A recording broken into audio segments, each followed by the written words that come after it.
So why do you want to make a feature film? That's a great question. I know that you have your reasons, and I had my reasons. And your reasons may be very different than mine. For me, I had made a short film. I had dared to go from being an actor who was on set to directing my own short film. As I thought more about it, I won some awards for those short films, and I thought, you know what? The feature is really the Mount Everest of filmmaking. And for me, I have kind of an adventurous, questing kind of spirit. And I thought, if it's out there, I want to do it.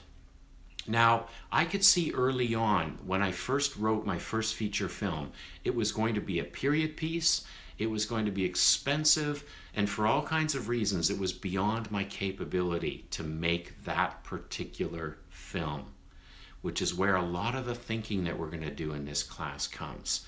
I had to rework that script so many times and drive costs out of it, drive risks out of it. I had to simplify the story so I could get the story across in a very simple, very affordable way to do that. So we're going to explore that together, but the main message I want to get across right now is you never, ever have to justify your desire to make a feature film. If you feel you have something inside you that you want to express in a feature film format, don't let anybody ever tell you you couldn't do that, you can't do that, you shouldn't do that.